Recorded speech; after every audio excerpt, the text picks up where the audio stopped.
Okay, here we are. Good morning, everyone.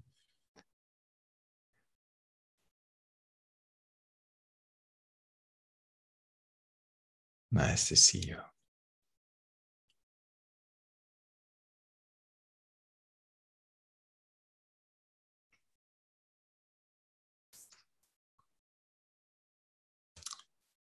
So, without much further ado, we sit together. Find a comfortable position to sit.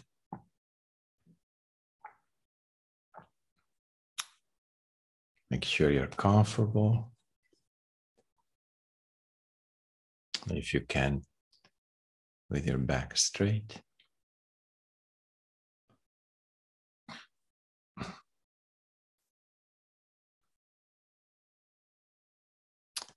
And when you're ready, just let your eyes close.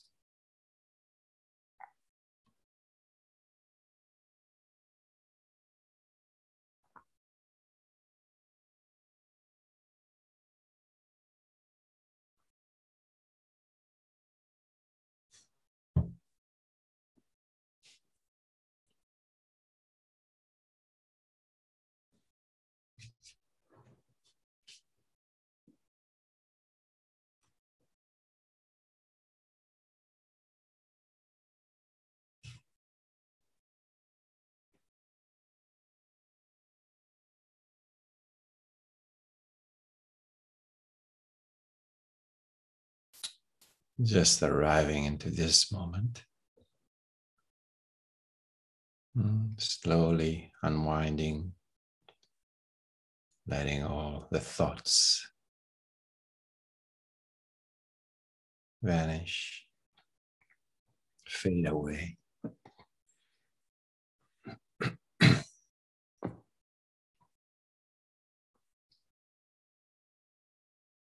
Coming to this place and to this moment for a little while, just taking this time for yourself, leaving the world out of the door, leaving the past and the future out of the door.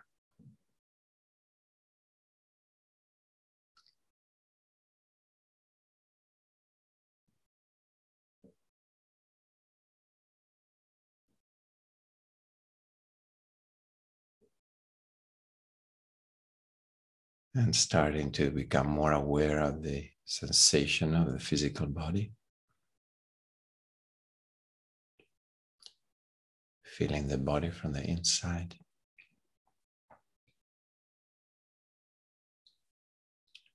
Noticing how it feels. And noticing if there is any holding that can be released.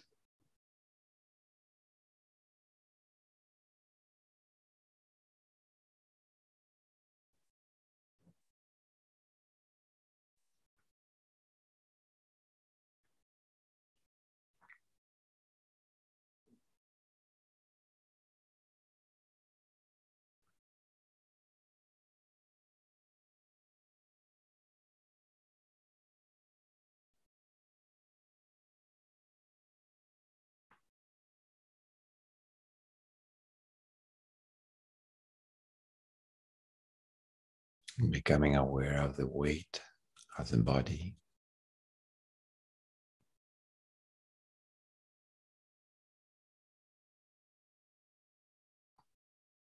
Where the body touches the cushion or the chair or the floor. Those places are more obvious, easier to perceive the weight, but allowing all parts of the body to relax downward. That means all tensions released, let go towards the earth.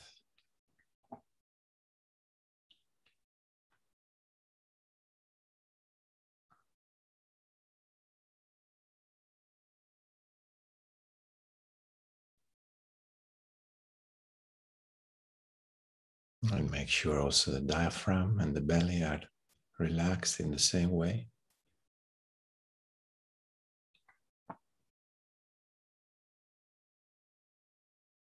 So that you can sense your belly relaxing and also connecting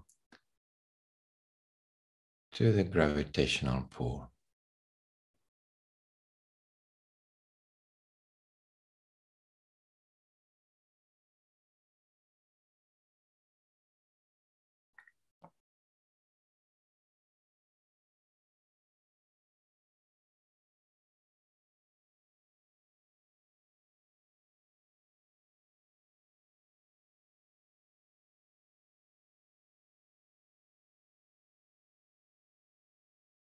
Allowing the belly to move gently with your breath.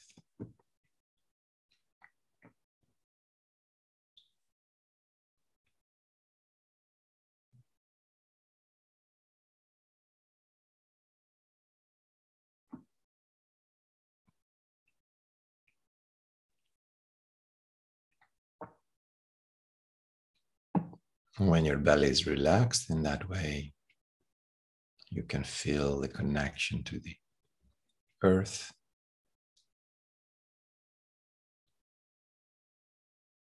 more easily.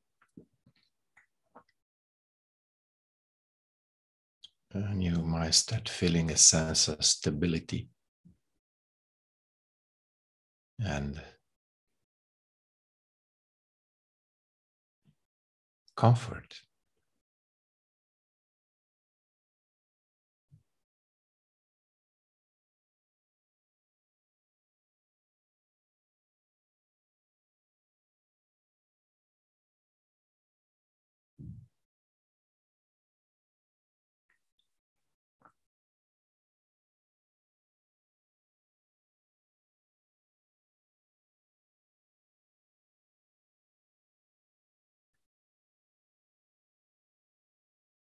You start feeling a sense of grounding,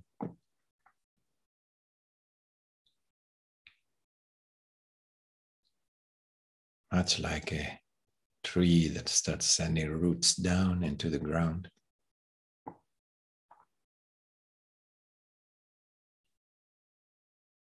Or the stability of a sitting mountain.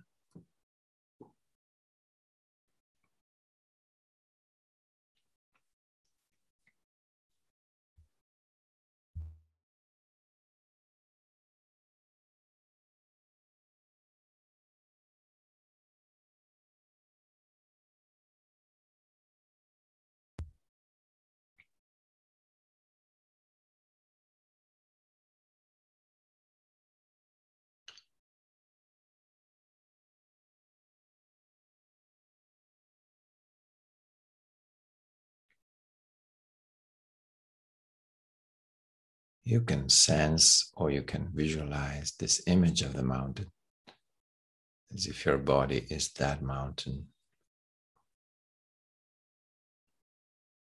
with a triangular shape and with a larger side in the ground. And the top of the mountain is the tip of your head.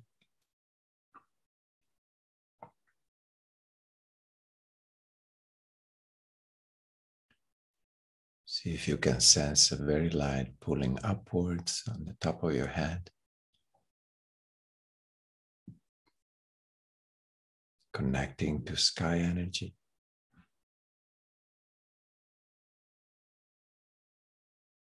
Much like we feel the grounding from the earth, we can feel the levitation from the sky. If you cannot feel it, you can visualize it.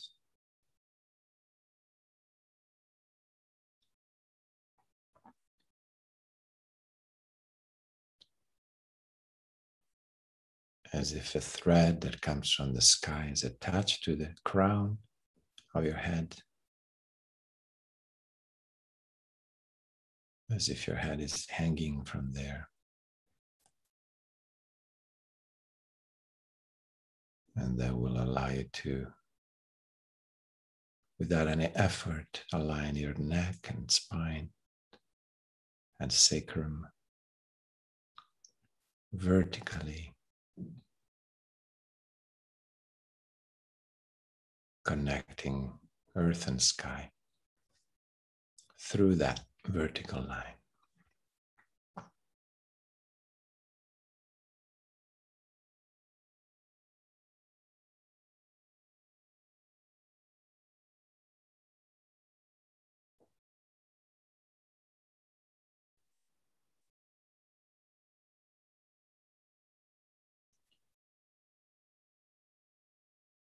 Keep feeling the groundedness of the mountain,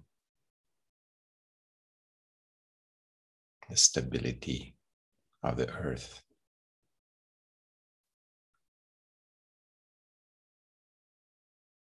the density of the earth.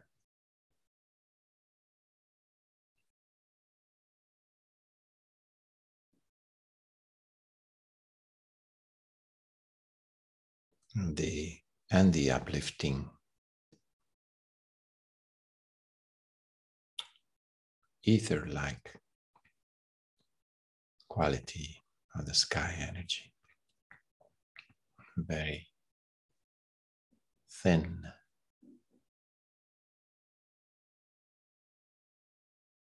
very transparent compared to the earth energy that is dense.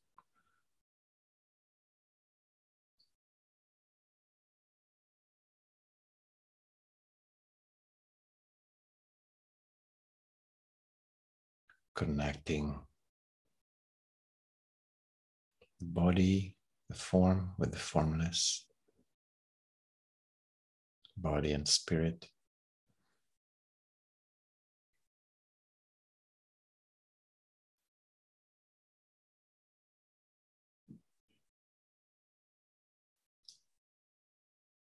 And we sit right in the middle in perfect balance between these two energies.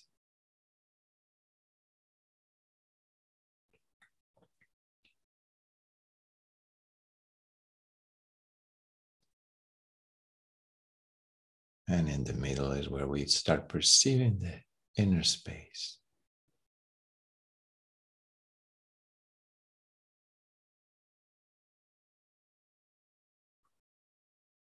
Start shifting your attention to that spaciousness.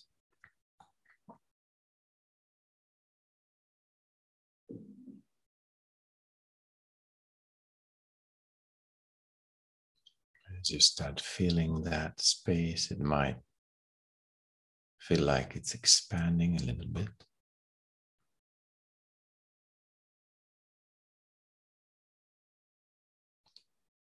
Let yourself inhabit that space with your presence by sensing it,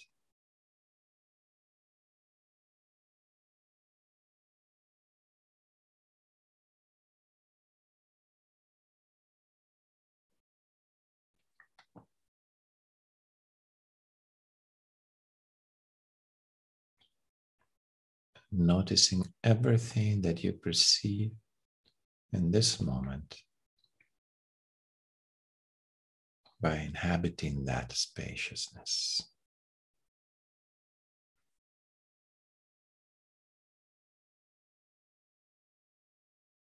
Stay with that.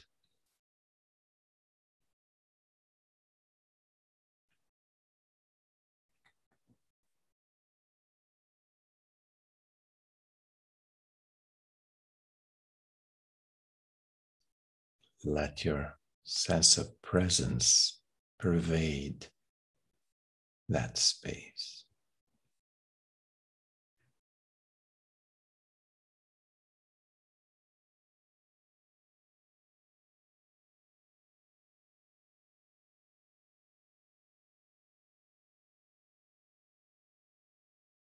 As if your presence and that space become one single thing. They merge into each other.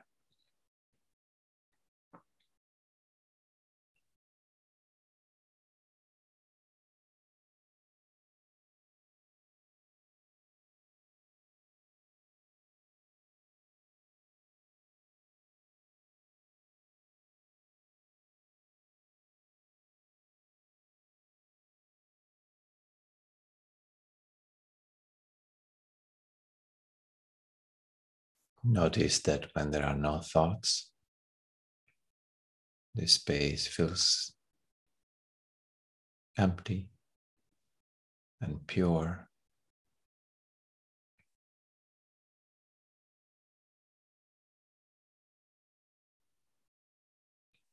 It can expand. It can breathe freely.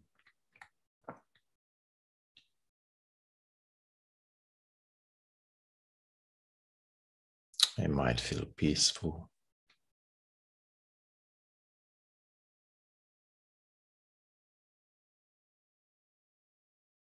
Transparent.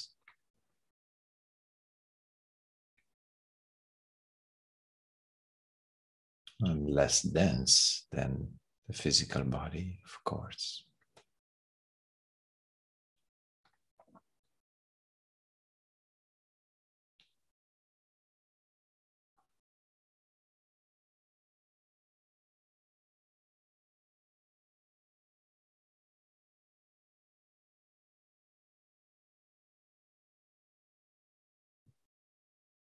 This inner space is the home of your consciousness,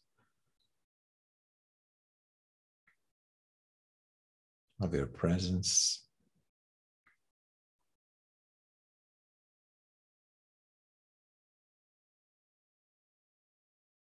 And we could say it is your presence and your consciousness.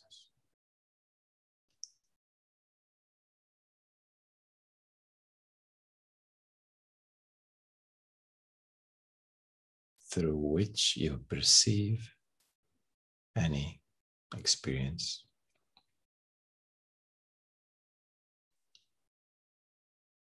In which consciousness itself perceives and experiences.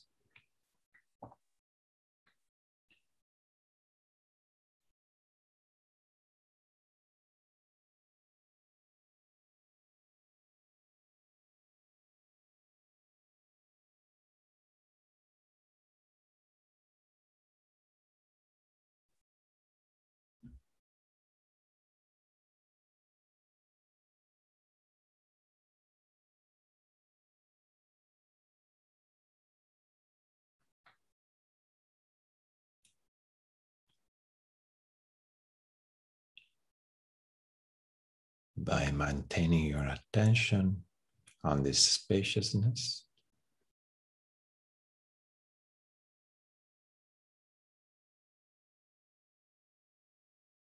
you can easily disidentify from your old story, from the thoughts and anything, any emotions, any object that might arise within that space. Then you can just observe it with a certain distance, knowing that that is not you, but you are the one that is experiencing it.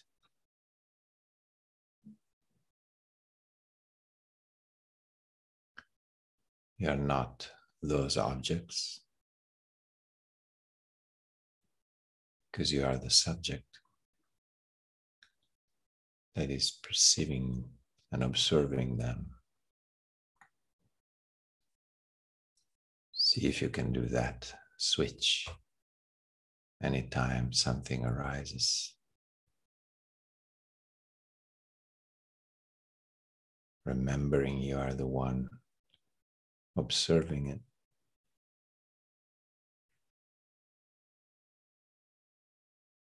so that you don't merge and identify with any thoughts, but you can actually observe them from a little distance.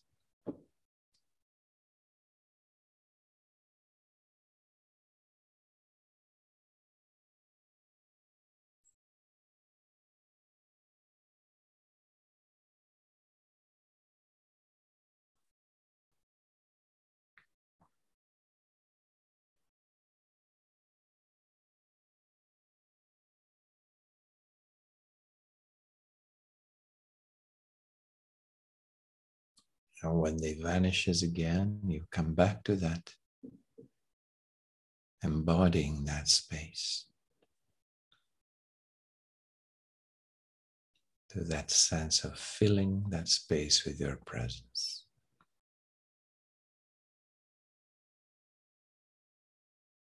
Let that be your anchor this morning.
Using the sound of the bell to come back to that sense of spaciousness, to that embodiment of your inner space.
Slowly coming back to the group.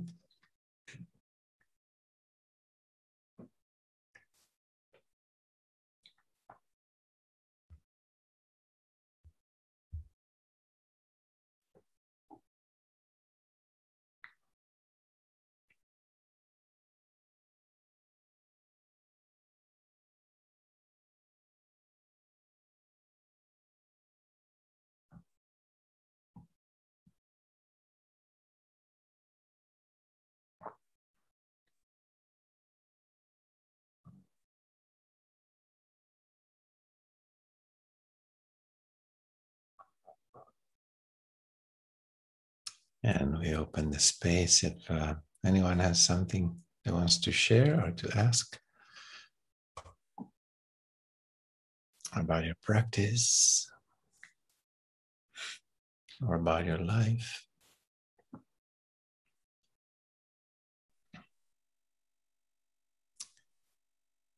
Yeah. Nicole. Yeah. Hi, Sastra.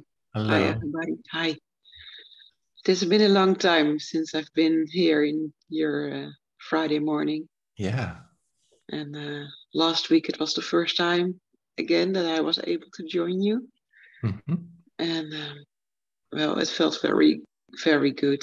It was very, yes, pleasant to be back again. Although I followed you online, and when I was able, for the last year, I was taking care of my dad, and he died a few weeks ago.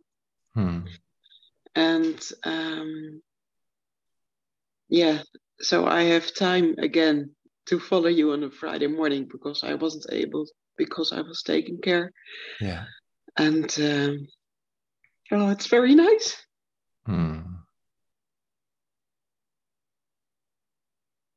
It's nice to have you with us.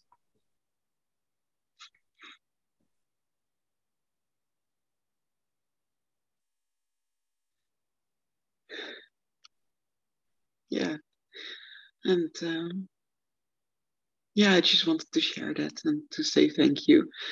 Yeah. Because although I wasn't there in the Friday morning, I was searching for the Friday morning session, so I was able to to ground myself again and to feel the rest and to feel myself again, because in those moments you're giving so much of yourself, you're giving and giving. Yes. And yeah, I noticed that my energy went lower, but you don't want to give up, you want to fight and you want to be there. And now I'm able to recharge my battery. And yeah, I do that with all the energy I have for myself, for my family, and just to make a really small world that I can recharge again. Yes. And well, to be here helps also. Yes, absolutely. And it will take a while, you know. When somebody is dying, especially, most of the time, we just give all we can, no? It's like, it's such an intense time. Yes. It's also easy to go a little bit over the edge for yourself, like you deplete yourself also, no? In a certain way. It's easy. It happens. So nice that you share with us that you were watching the recording, so we know that it's worthwhile to record and give an opportunity to more people to have a moment to rest with themselves by watching the recording. That's nice. And it's nice to have you here with us. Yeah.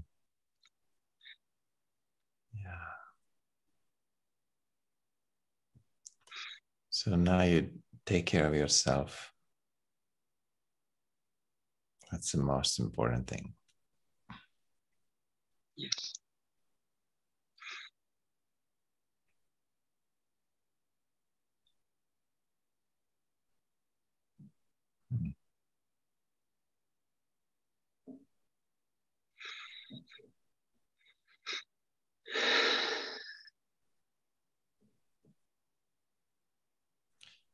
How did you cope with the departure of your dad? Was it okay? Was it easy for you? Was it difficult? I was relieved for him that Yeah. he was able to go. Yeah. He was a very smart man, and he very likes his freedom was his biggest good. And he caught up in dementia, and that was a process which I hold him by the hand with to take care of him. And 4 months ago or 5 months ago, he had a heart attack, and after that, his heart was so weak. So in the end, he was caught up in his body and his mind, so it was not good for him anymore. Yeah. Yeah. I felt relieved that he was able to go. Yes. Yeah. To be with my mom, so I can see them riding the bike together and sailing and doing their thing. That's better. Yes, it becomes painful even to witness, no? Yes. For from the outside. Yeah. To see somebody trapped, as you said, trapped in that identification with the mind that doesn't function anymore properly, and a body that is weak and depleted and it's falling apart. It can be quite challenging. Yeah. So that's good. Yeah. Yeah.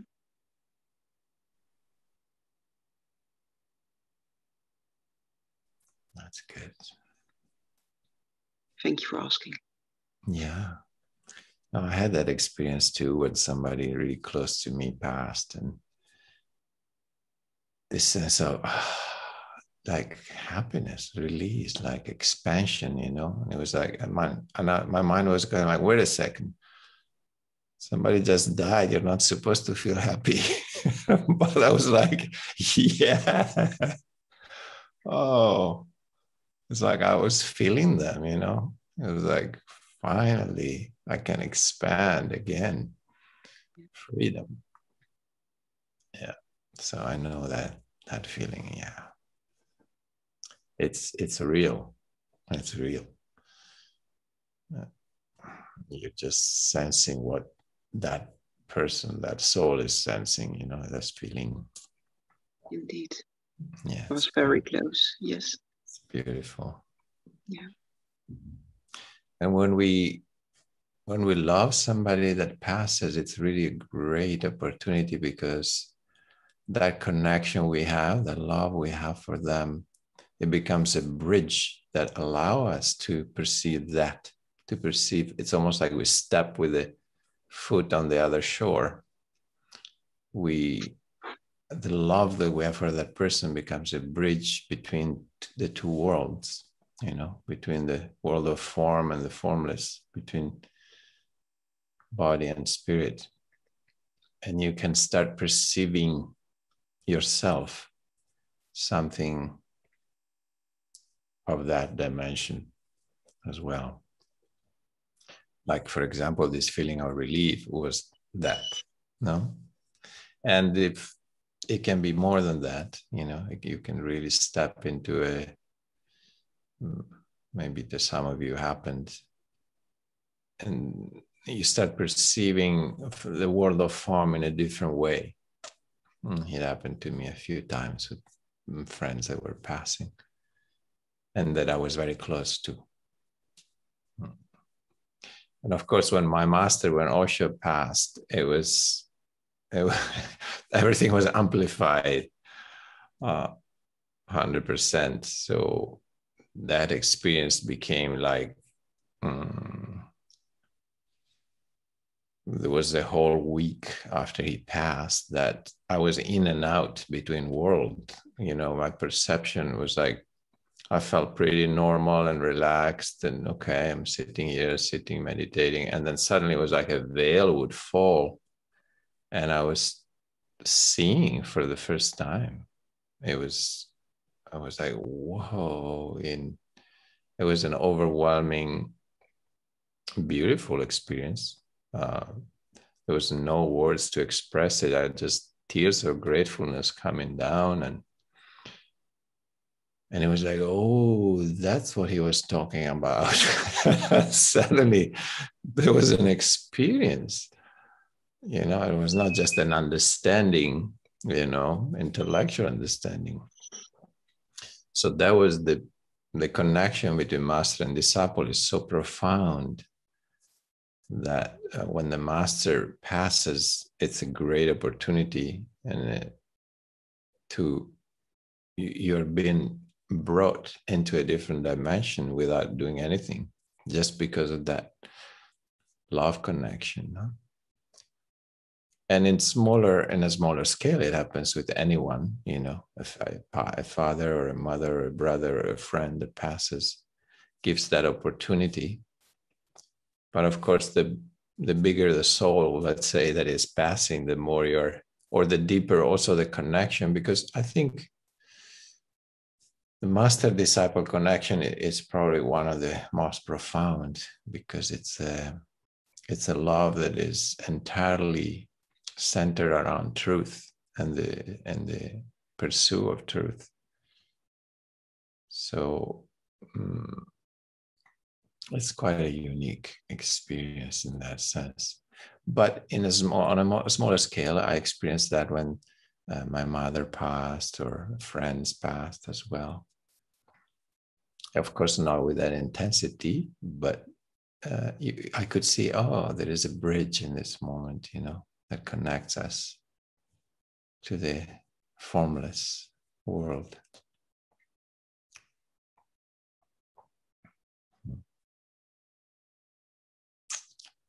Yeah, thank you for sharing that, Nicole.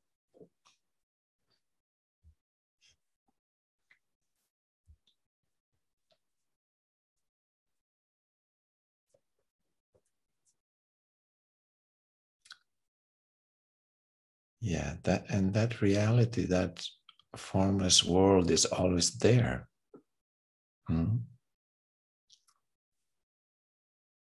But somehow we don't always perceive it. There is this kind of a density that we're trapped in. That density is often the result of too much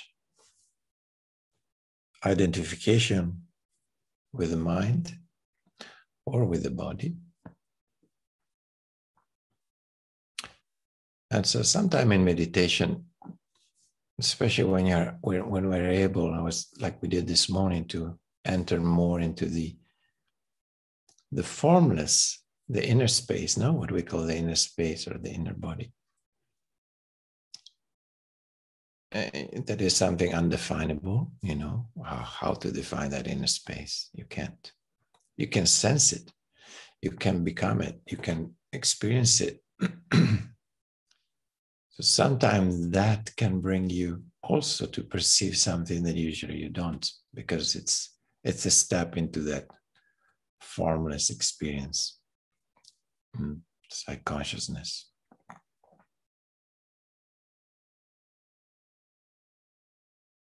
But tell me, how was it helpful today, this morning, the guided meditation? How was it? Did you sense that spaciousness? How was that? I'm interested to hear your experience.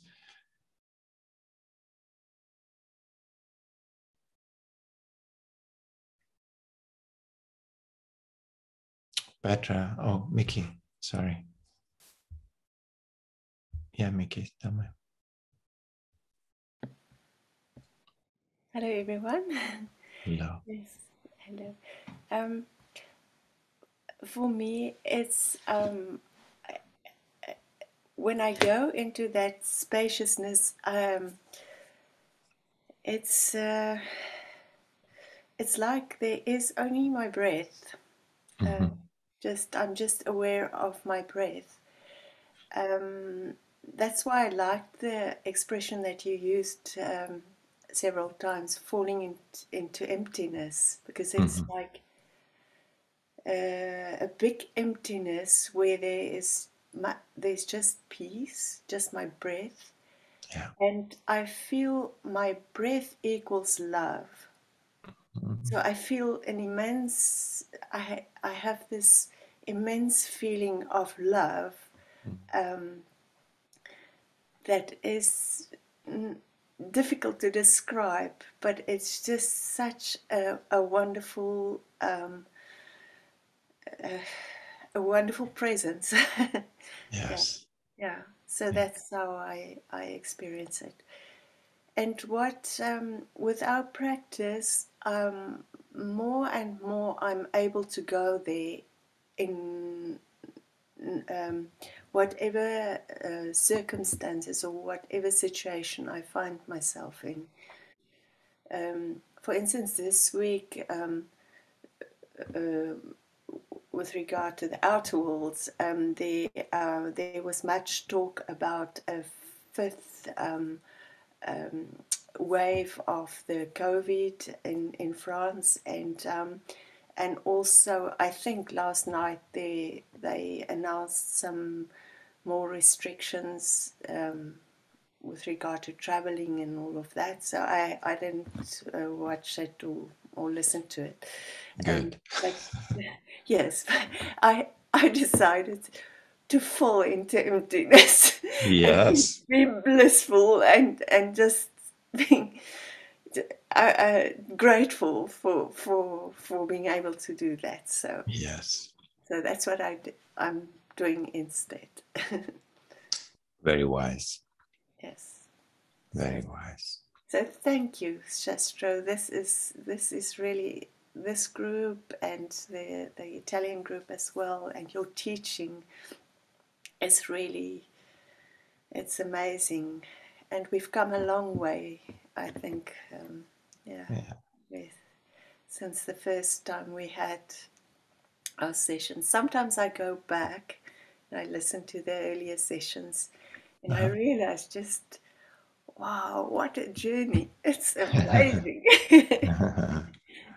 Everything changed. Yeah.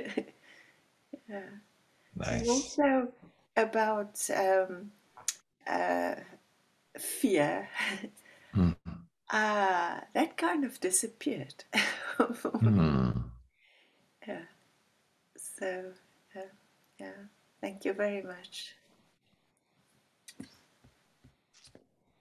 My pleasure. Very welcome. Yeah, beautiful. When you can dwell in that being love, yes, in this case, it comes through your breath. Beautiful. Make that your home as much as you can. Once you find the access point, like you find, just go there and dwell in there as much as you can. The world is just the world. The world, it doesn't matter where it goes, It's just Maya, it's the delusion. It's nothing to do with your being. It's the periphery. Yeah. Your center is where your reality dwells. That doesn't mean we don't see what's happening outside, but the more you are able to connect with your center, the more you are able to realize, whoa, that's a dream. The periphery is, in a way, it's a dream. And in these days, it's a nightmare. It's not only a dream, it's a nightmare that somebody else is dreaming for you. So that's important to remember that. So you don't identify with somebody else's nightmare. Because they're trying to, you see, the media are trying to make you believe that the nightmare is yours, that dream is yours, but it's not. Somebody else is dreaming it. So how much we identify, how much we believe in that dream, it makes it our dream. So the more people believe in what they've been told in the narrative, the more that dream becomes real. But if everybody goes like, oh my God, that's not my dream, you keep it for yourself, that dream just will lose all its power. Yeah. So the power that we give to it, it's our own belief or identification with that dream. So if the whole world could do what you do, just go back to their center, that dream will hold no power. It will have no reality. It will just deflate like a balloon without air. Yeah. But because people, all they do is watch TV and read newspaper, and they believe what they see and what they hear, that dream becomes real. So here comes very handy to have a practice where you can keep that detachment and see, whoa, that's really somebody else's nightmare. I'm not entering into that. Yeah, that when you do that, immediately you remove some of the energy from that dream. And more people can do that, the more that dream will deflate. Yeah. So very important. Your personal practice affects the whole world in a way. When you can see that each of us is part of a collective. And so our own practice and how much we are able to move into our center affects also the collective. Like the collective dream, the collective subconscious is affected by the sum of its parts, right? Which is us.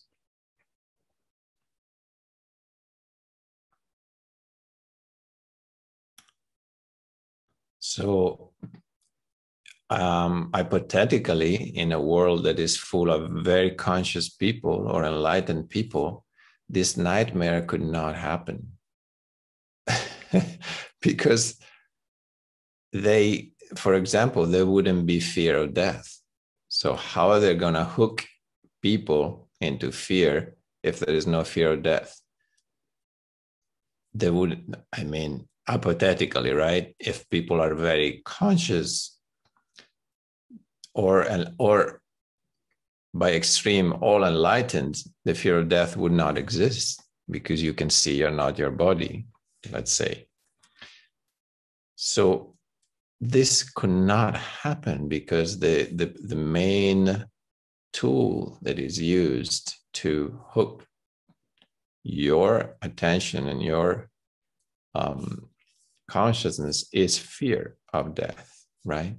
So now it's a bad virus that will kill you if you don't do, but it will protect you. Do what we are telling you to do. So people do that. They lose consciousness, they lose understanding because of fear. Yesterday was the bad terrorist.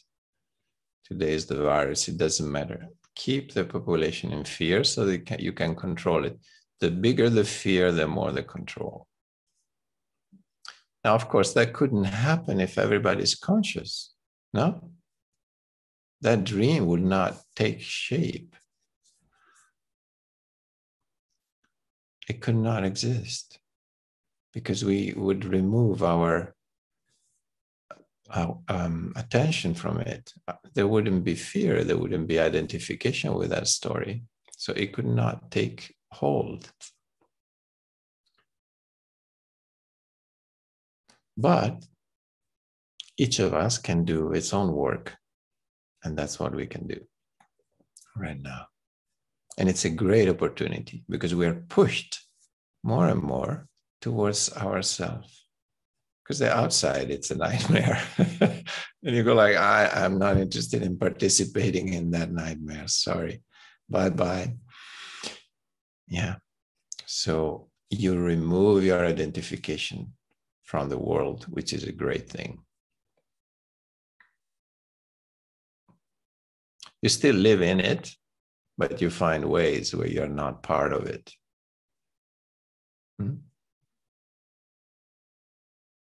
That's what we are asked to do now, and we're pushed in that direction more and more, which is a good thing.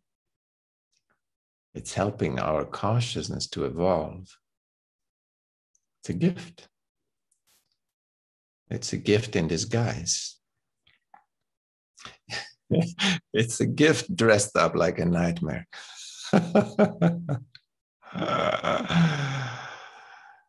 But when you start seeing it for what it is, that it has no reality, it's just a nightmare somebody else is dreaming and is trying to make you believe that it's true. When you see through that, then you relax, you take distance, and you laugh about it. You know? And you realize, wow, nobody can make me feel I'm not free, because I'm not part of that dream. I'm in my center and I am free. I was born free and I will always be free and I will die free. It doesn't matter what happens on the periphery. It doesn't matter what somebody else is dreaming. It's not my dream. Yeah.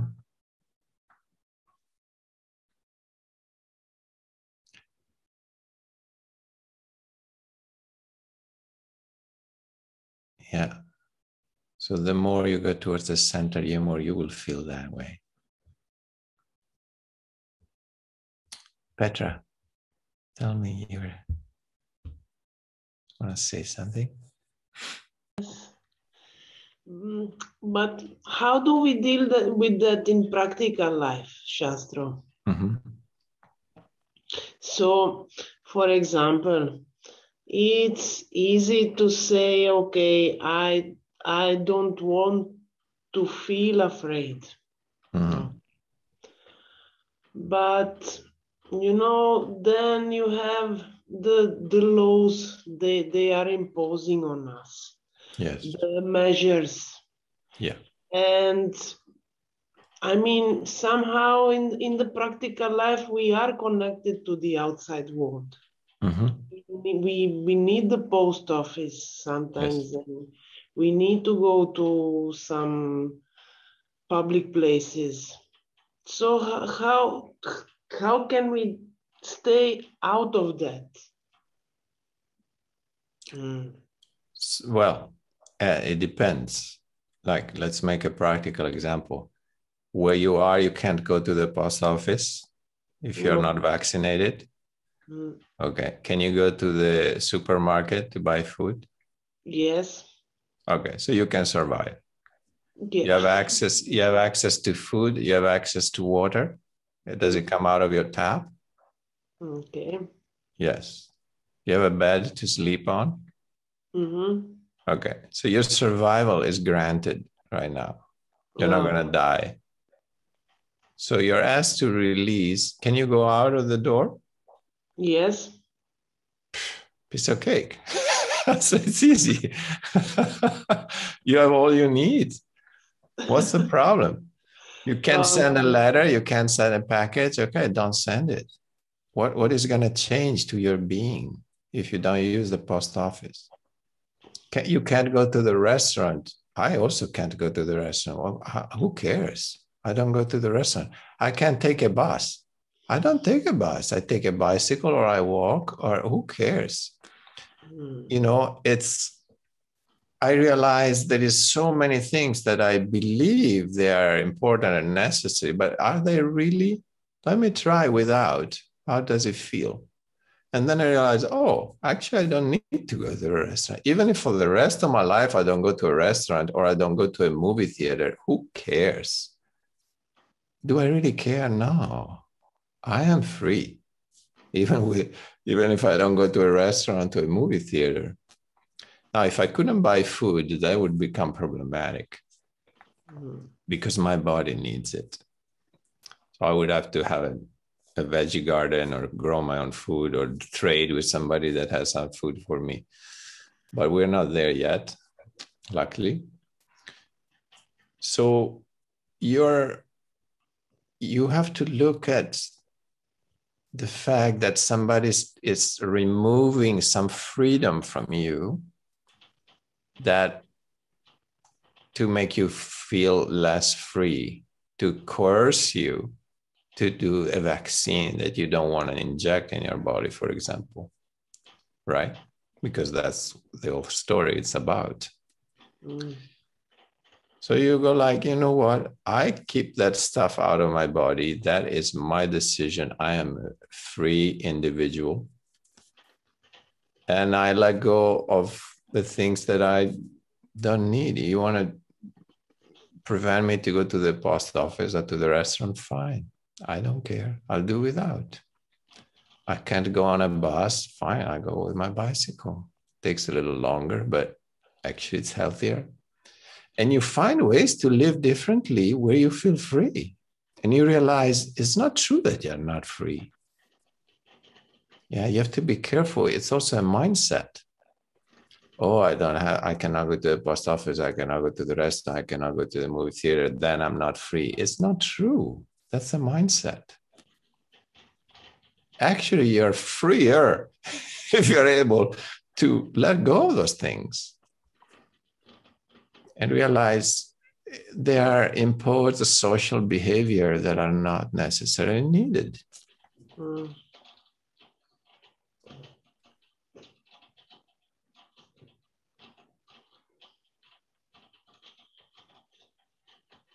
What else is it that is bothering you that you cannot do? Well, actually, I'm not bothered by the thing I can't do because, now in this period, it was my time, I was traveling. And this is the second year I don't move anywhere. Mm-hmm. And it's okay. I'm okay with that. I find other ways to enjoy my life and to be with friends and so on. Yes. But then there are things, for example, like some people, they have activities, they have businesses, and then they got imposed from the government to impose also on somebody else. Yes. Like who is giving work to the workers. Yes. So if you don't get the shot, then you can't work here anymore. Yes. Things like that. Yes. Also, these kind of things are present and creating a big tension in people. Of course. It's easy to say, okay, I don't drive a car, I will go with the bicycle, or I don't go to the cinema anymore. I watch Netflix. I mean, somehow we are flexible, we adapt. Mm-hmm. But then there are things that, they are heavy to deal with. Yes. It implies a lot of change, radical changes. Yeah. Yes. And it affects, it's inevitable, it affects our inner world and our meditation also. Because, we can deal with the small things, but with the big things, I don't know. Sometimes it's driving me crazy. And then, every 5 minutes I'm changing my mind, my thinking. Yeah. But that is when the periphery starts invading the center. Yeah, of course. Yeah. Yeah. True. So this you have to be aware of. Yeah. Of course, we feel for other people, but eventually you have also to be able to keep your center unpolluted. So, for example, are you in a situation where you're not allowed to work because you didn't get vaccinated? No, I'm not. Not personally? yet. No. No, personally, not yet. Okay. Yeah. So to see that is happening, of course, it makes you sad and pissed off. Yeah. It's normal. Yeah. But then to realize, okay, I can leave that anger out now and move back to my center, because actually it's not my reality personally. What is my reality in this moment? Mm. Okay, am I really not free? Or I am actually free. Look, I have a body, I can feed this body, I have food, I have water, I can go outside, I can take my bicycle, right? So I'm actually free. So, but you have to be careful, because your mind will tell you you're not free, because the other people are going through this now, and I see all this around me, and it's invading your center to the point that you're not free anymore. But you are. The reality is you are. So it's a fine line, no? That's why meditation is important. It helps you to disidentify for a moment, for half an hour, or 24 hours. Disidentify, you see what is happening. Doesn't mean that you don't feel sad for what is happening. But you don't let that affect your sense of freedom, of your own center, of your own being. You don't want contamination between the two worlds, you know? And that can happen only through awareness. And mind is very tricky, because, of course, it can generate a lot of thoughts that are negative and heavy and sad. And then those thoughts become emotions, and then you start feeling it in your body. And then when it becomes an emotion, it's in the body, it feels so real that it becomes your reality, but it all generated from a thought. So it's a little bit like we have to be very watchful, like a cat watching a mouse hole. You know, like a cat when it watches a hole where there is a mouse living in there, and he's waiting out there. And it's like very, very alert, you know, he's always very present, looking at the hole. And he's not moving, he's just there, right? That kind of attention we have towards our mind, because otherwise any thought can generate certain emotions that will affect your life and make you feel, for example, you're not free.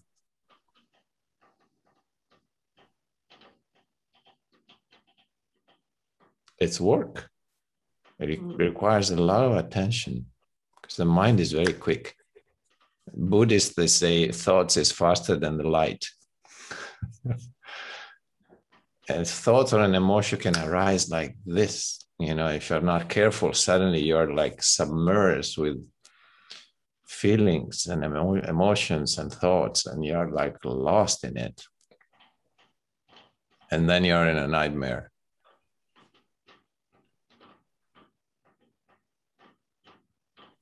So it's a fine line between being aware of what is happening on the outside, but also being aware of how do we let this affect our inner being, our practice.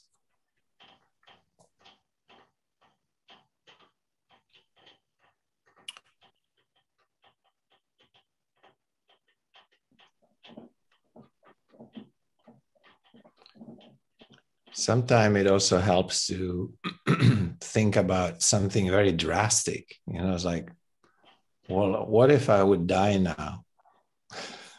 What would happen? What would change? You know, something that puts everything in perspective, a different perspective.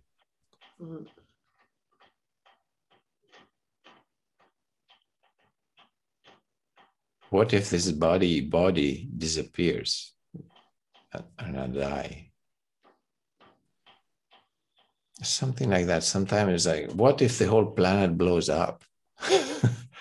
What if, a catastrophe, a meteorite hits the planet and,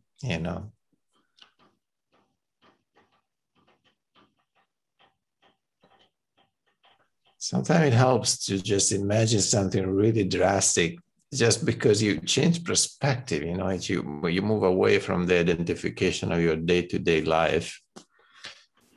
Sometimes it's difficult to detach from, but to see how everything is relative, the relativity of it, then you don't get hooked to somebody that tells you, I take away your freedom to go to the post office, and you go like, fuck you. Give me back my post office.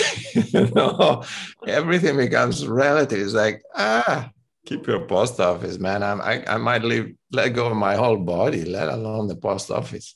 Who cares?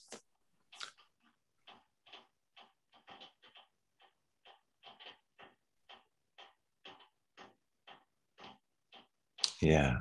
So to keep an eye and to be really aware of what are we identified ourselves with. It's important. And that will bring freedom. But it's work, because we have to peel off a lot of way we're used to think, way we're used to feel, believe, preconceived ideas we have. That if I don't go to the restaurant, I don't go to the post office, I cannot go to a bus, suddenly it means I'm not free. Who said that? It's a belief. That's also a belief.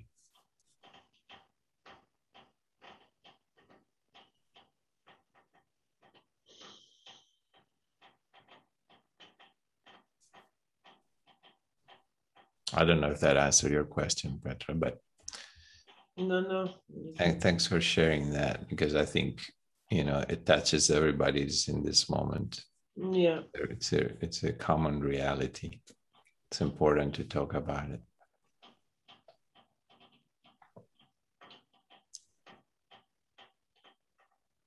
Thank you.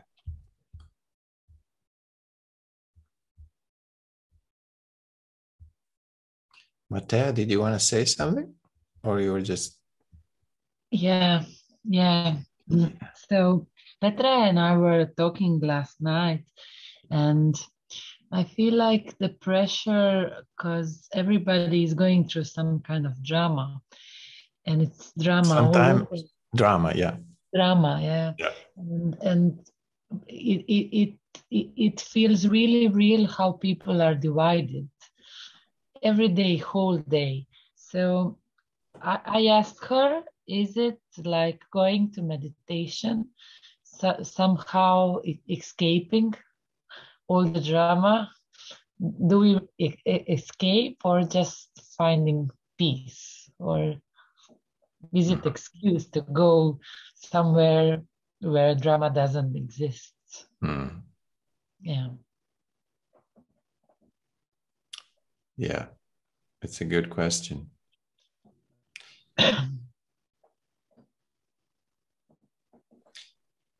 In a way, it's an escape, but it's not an escape from yourself. It's an escape from the dream. Yeah. So, because to entering into the drama, it doesn't mean that that is real. It just means you identified with the drama. It doesn't mean that the drama or the dream is real. It's still a dream. It's still a nightmare. But do you want to identify it and enter into it and believe it? Yeah. So you say, oh, well, but this is what is happening. I don't want to escape from it. This is reality. It's a nightmare. Well, then you are in the nightmare and you're feeding it. You're believing in it and you are in it. And that nightmare will become bigger and bigger because the people that are creating it have no interest in making it less of a nightmare. Yeah, it's going to get worse and worse. Yeah, I agree. So meditation helps you to, hopefully, to take distance from that and say, wait a second, this is not my dream. Okay.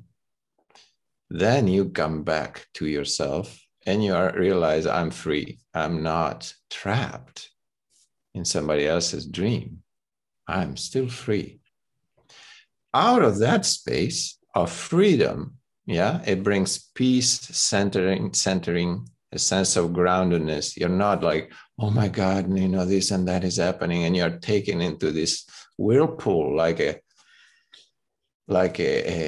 wind, a hurricane that just spins faster and faster. You know, you have no center anymore. You're lost. No, you are in your own space, in your own freedom, in your own inner center. From that place, you can bring something into the world, into the periphery, which might help people to wake up from that dream, for example.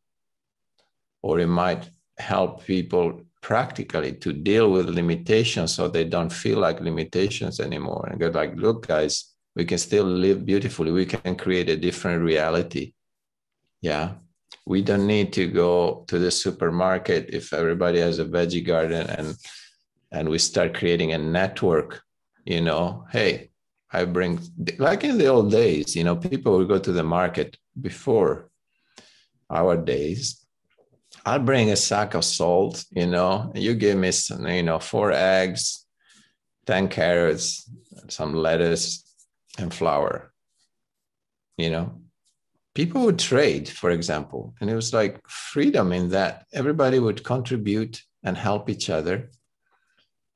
For example, you know, we can go in that direction, for example, but you need to have a certain centeredness and clarity to move and to create that reality.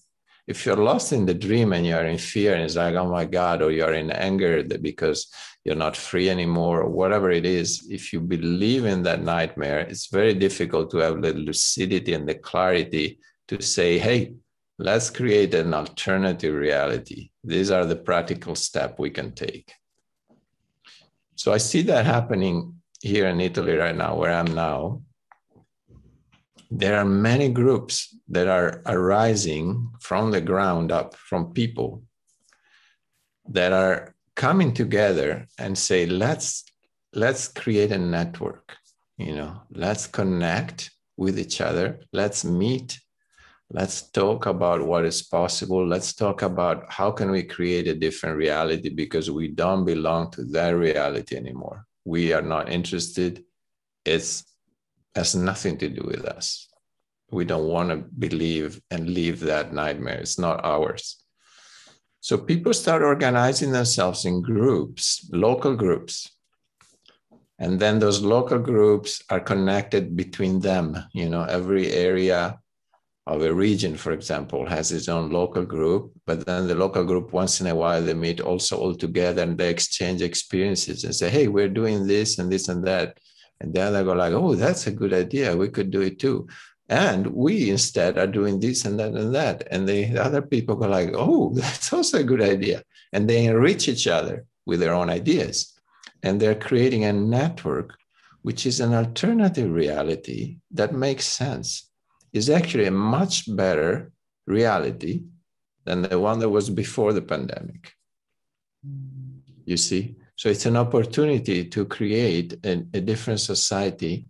It might be parallel to the nightmare. I don't know. I don't know if the nightmare will be able to turn the wave completely or not. But in the meanwhile, we create an alternative parallel reality where we can live beautifully, practically. We eliminate all that we don't need. Yeah. So fine, we don't need all that stuff. We don't need all what we had before. We had so much more that we needed. Just get rid of it. It's a great opportunity. Let's go back to the essential, connecting with people, very important. Create a network. But you can do that, again, really well if you come from a space of clarity within yourself, which comes through Call it meditation or call it awareness or consciousness or whatever you want to call it. That capacity to be in your center. So I see people that have that capacity now are organizing these groups and helping other people to function in a beautiful way, to create something beautiful out of this. But you have to start from yourself. So that, no, it's not an escape. It's an escape from the nightmare. Thank you. Thank you. Yes. Thank you for asking that. It's also important.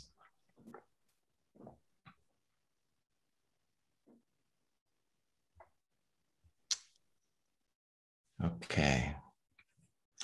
Well, I think we came to a beautiful place, some understanding, some way to deal with what is happening around us and inside of us, because the two things are not that separate.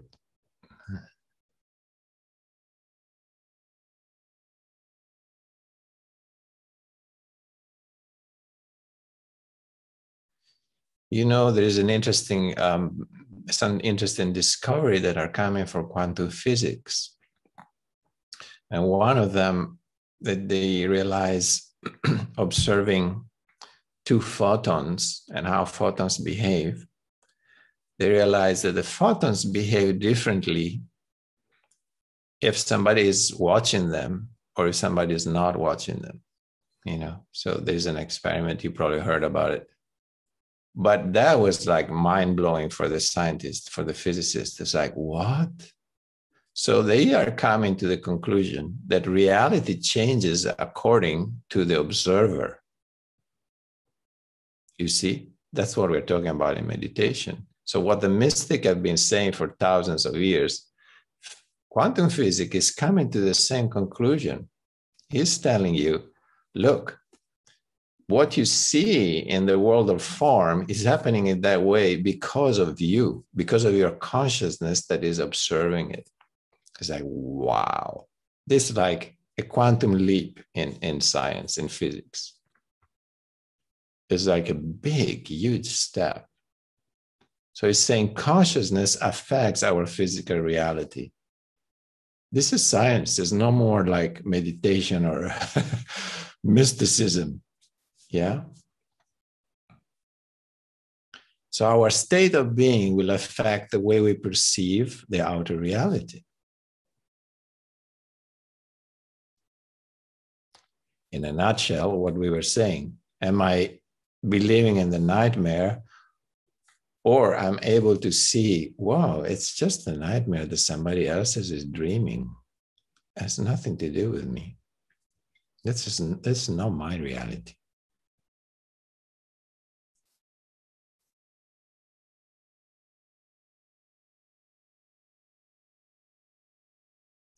It's beautiful. So we have great opportunities to accelerate our own understanding and our own relationship with consciousness. Everything is accelerating. Yeah, that's what is happening, including the good thing. The light is accelerating as much as the darkness. So just stay on the light wave, on the wave of the light, and ride that wave. And you know, some people might ride the darkness wave, and then it's gonna be a spiral that goes down, down, down, down. It's okay. You might feel sad for them, and that's fine. But nothing more than that. Just you stay on your light wave. That's your work. They have their own work. Every soul is on this planet at a different time for a different reason. So somebody has to experience darkness in its totality. Fine, that's their journey. You know, your journey, and that's why you're here, You need to experience light, consciousness, awareness, awakening, flowering of your consciousness. That's why you're here. You take that wave, because now it's going to get bigger and bigger. Just ride it. It's going to get easier and easier. Okay.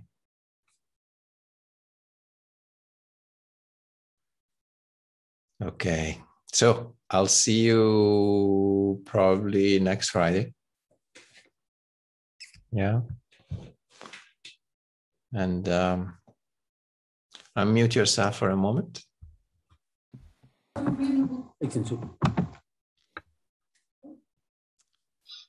And